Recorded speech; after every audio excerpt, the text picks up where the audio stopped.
మేము మెల్లారి ఉంటాం, మేము మళ్ళీ ఉంటాం. మేము మమ్మల్ని ఏమనకపోతే మీరు మేము వెళ్ళండి సార్.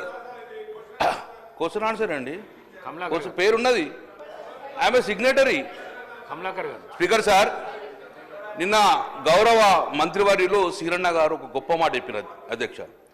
నిజంగా వారు ఒక మాట చెప్పారు, భూమి వారి జీవితం అన్నారు. చాలా సంతోషం సార్. ఈరోజు పాయలశంకర్ గారు చెప్పిన దాంట్లో నేను పూర్తిగా ఎక్కిపోయిస్తాను. దయచేసి సీరన్న పరిణామం తీసుకోరు అధ్యక్ష.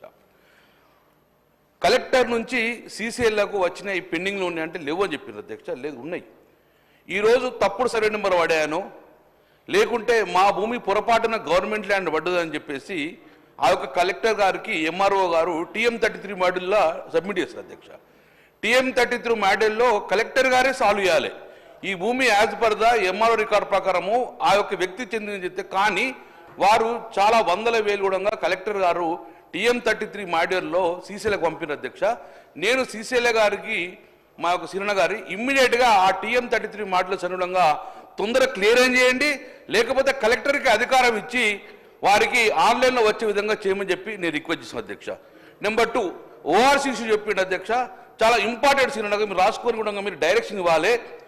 భూమి అనేది వారి జీవితం అన్నప్పుడు 40-50 సంవత్సరాల నుంచి ఆ దున్నుకున్న భూమి నాదో కాదో అని చెప్పి కలెక్టర్కి అప్పీల్ చేసుకుంటే కలెక్టర్ గారు occupancy right certificate ORC certificate ఇస్తే అది పట్టా, దానికి తిరుగులేదు.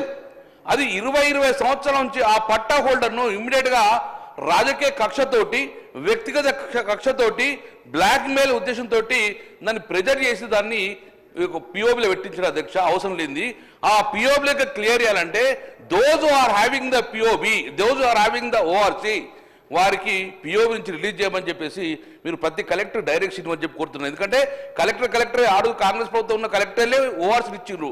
ఆ ORCని మళ్ళీ పిఓబిలోకి రిలీజ్ చేయమని చెప్పేసి సీసీఎల్ కమిషన్ ఇక్కడ కాబట్టి ఇమ్మీడియట్గా వారు డైరెక్షన్ ఇవ్వాలని చెప్పేసి మీ ద్వారా మంత్రి గారు కోరుకుంటున్నారు అధ్యక్ష. గౌరవ మంత్రి గారు. అధ్యక్ష, మీ ద్వారా గౌరవ సభ్యులు శంకరన్న కొన్ని మళ్ళీ అనుబంధ క్వశ్చన్లు అడిగారు, కొన్ని కనెక్టివిటీ లేని కూడా అడగటం జరిగింది. వారు ఏవైతే అడిగారో, ఏదైతే మాట్లాడారో అవన్నీ కూడా నగ్న సత్యాలు, యథార్థం. ఏదైతే నిన్న ధరణికి సంబంధించిన అంశం దాంట్లో 2020 ROR చట్టాన్ని ప్రక్షాళన చేసి ధరణిని ప్రక్షాళన చేసే బిల్లుని అసెంబ్లీలో తమ సమక్షంలో ప్రవేశపెట్టి దాని మీద సుమారుగా 1 గంట 20 నిమిషాలు సుదీర్ఘంగా నేను మాట్లాడటం జరిగింది. ఈరోజు గౌరవ సభ్యులు శంకరన్న మాట్లాడిన దాంట్లో దానికి సంబంధించిన కొన్ని అంశాలు మాట్లాడారు. తప్పకుండా టైం ఎక్కువ తీసుకోకుండా, ఎందుకంటే ఇది రెండో క్వశ్చనే, ఇంకా చాలామంది సభ్యులు ఎయిట్ చేస్తున్నారు కాబట్టి దీన్ని ప్రొలాంగ్ చేసే ఉద్దేశం లేదు. కాబట్టి శంకరన్న అడిగిన వాటిలో చాలా అడిగినాయి, చాలా రీజనబుల్గా చేయాల్సినవి ఉన్నది ప్రభుత్వ పక్షాన. ఏదైతే గత ప్రభుత్వం అని అనక తప్పటం లేదు కాబట్టి గత ప్రభుత్వం అని అంటున్నాను. ఈ చట్టము ఏదైతే బిల్లు పెట్టిన తర్వాత ఈ బిల్లు అప్రూవ్ అయిన తర్వాత తప్పకుండా నేను చెప్పేదంపడే చెప్పాను. నేను కానీ గౌరవ ముఖ్యమంత్రి గారు కానీ నా చాచార మంత్రులు కానీ ఈ సభలో ఉండే సభ్యులందరం ఈ రెవెన్యూ వ్యవస్థ ఏదైతే అస్తవ్యస్తంగా జరిగిందో గతంలో దాన్ని సరిదిద్దే దాంట్లో భాగంగా ఈ సభలో ఉన్న మన అందరి మీద బాధ్యత ఉంది. ఈ బిల్లు చట్టం రూపంలో మారిన తర్వాత మన నియోజకవర్గాల్లో తప్పకుండా మనం ప్రయాణం చేద్దాం, ప్రజలతో మమేకమవుదాం.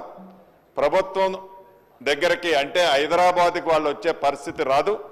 అదే రకంగా పవర్స్ అన్నిటిని కూడా డీసెంట్రలైజేషన్ చేయటం జరిగింది.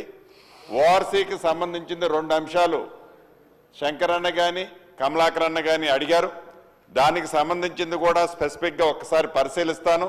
అయితే కమలాకర్ అన్న అడిగిన దాంట్లో జెన్యూన్ ఉన్న కేసులు కొన్ని ఉన్నమాట వాస్తవం. అదే రకంగా నేను మంత్రి అయిన తర్వాత నా దృష్టికి వచ్చినాయి ఎప్పుడో ఓల్డ్ డేట్తో బోగస్ ఓఆర్సీలతో కొంతమంది కొన్ని ప్రాంతాల్లో నేను ఇప్పుడు అఫీషియల్గా అనౌన్స్ చేయలేను, కానీ సందర్భం వచ్చినప్పుడు తప్పకుండా ఇదే సభలో మీ ముందు పెడతాను.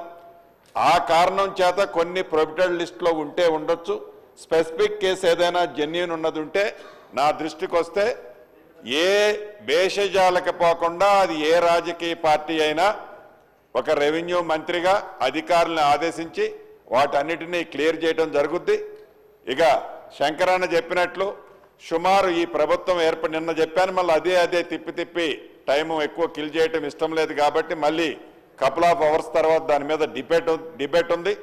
దాంట్లో మళ్ళీ మీరు చెప్పే అన్నిటి వాటికి కూడా తప్పకుండా ఆన్సర్ చేస్తాను. ఇప్పటికే ఇది రెండో క్వశ్చను, గంటన్నర టైం అయింది. గౌరవ సభ్యులు అర్థం చేసుకోవాలని కోరుకుంటూ సెలవు తీసుకుంటున్నాను. క్వశ్చన్ నంబర్ 546 గిరిజన మరియు అటవీ శాఖ అధికారులు